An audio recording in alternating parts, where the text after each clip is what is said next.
maingay. Rip natin.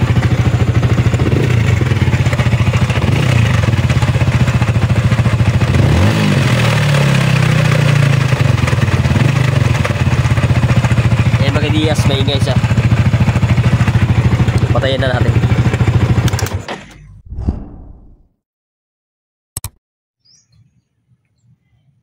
Ayan, good morning mga Diaz. So balik hapon, natapos na natin yung Raider 150 carb. So yung kanyang makina, goods na. At nawiringan din natin siya. Kinuha na ng may-ari kahapon.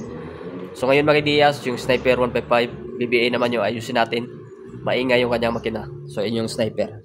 Ayan. So pandarin natin at parinig ko sa inyo yung kanyang ingay ng kanyang makina.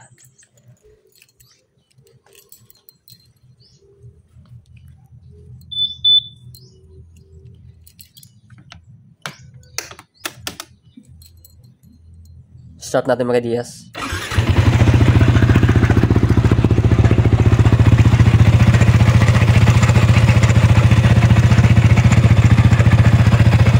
Ayan, maingay siya.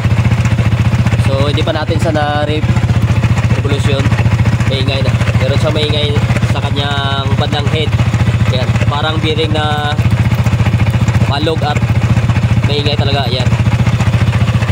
So kadalasang issue sa mga Sniper 150, 155, katulad dito 155 BBA. Kadalasan issue sa head, yung kanyang cam bearing, rocker arm, ayan, sa cam. So yan talaga yung mga nasisira.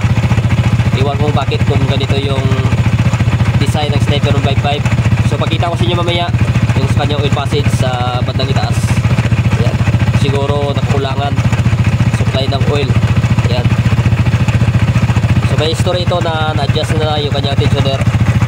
Pero mamaya i-check natin lahat, pati yung kanyang timing sheet. Ayan, maingay. Rip natin.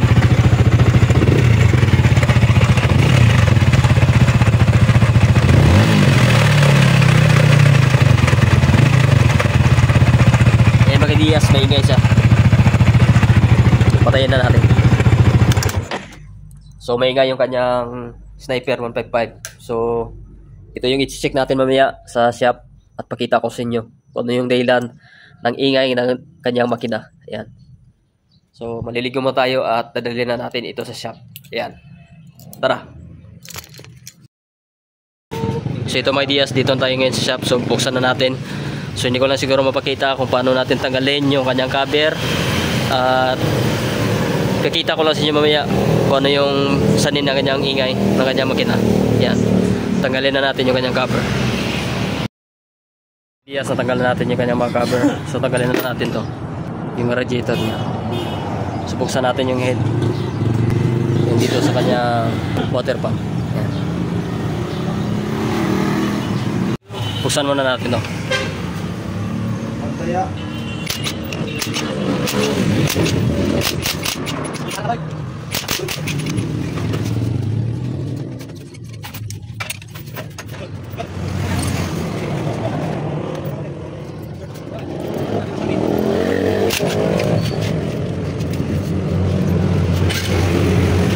Turing natin yung agad. Ayan o.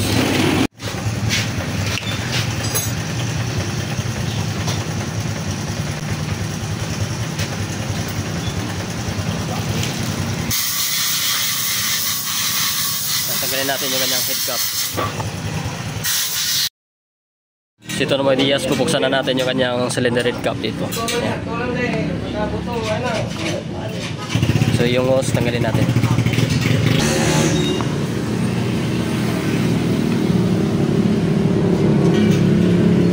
So ito lang yung oil passage sa Sniper 155. Ayan. Dalawang butas na to. Ayan. So nung pagpanda natin kanina, maingay siya. So itap muna natin. Tapos check natin yung kanyang valve clearance sa kanyang camshaft. Check natin.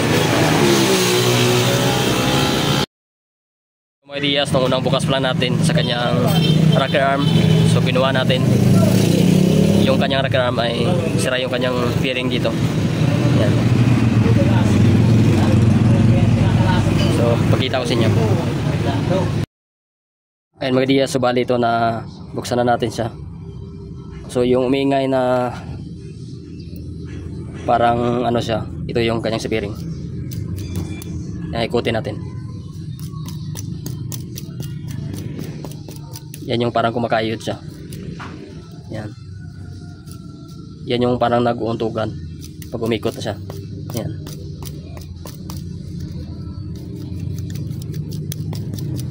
Yan, may portion siya na maingay. Yan. Yan. So sira yung kanyang cam bearing. So okay pa naman yung kanyang cams. Yan. Wala naman si kanong malalim na gasigas. So pati itong isa. So number ng bearing niya 6001. So itong isa 6906. Ayan. 6906 yung number na dito. Ito yung papalitan natin. At dito sa kanyang rocker arm. Yan. Umuuga na. Yan. Nagkakos rin ito ng ingay. So dahil pala naka manual tensioner sa, so dapat ibalik na natin yun sa stock.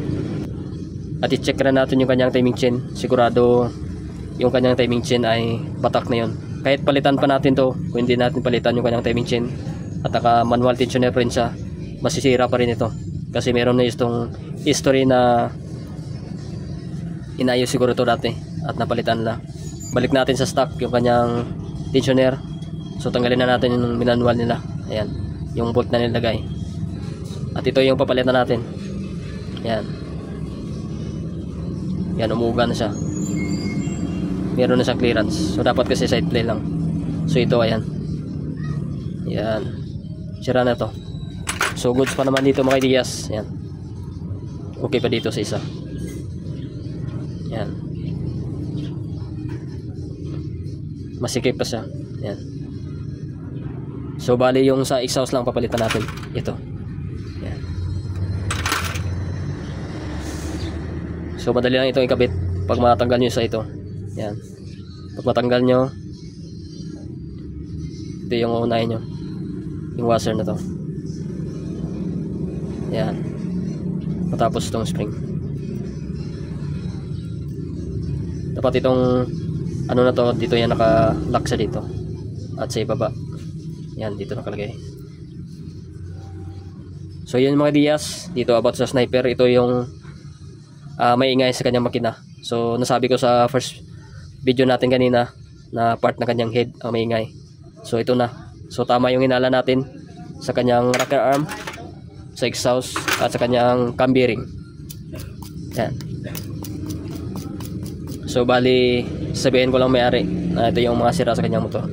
So yung timing chain siguro papalitan lang yun. At yung kanyang tensioner. Yan. So yan mga Diaz, pag dumating yung mga pisa nito, yung ipapalit sa kanya, yung mga bago, i-update ko na kayo. Siguro hanggang dito lang muna ating video. So abangan yung video natin sa part 2. Ayan. So ito lang muna yung video natin about dito sa sniper. So ito yung cause na umiingay sa kanyang makina. Ayan. Abangan sa part 2. Peace out.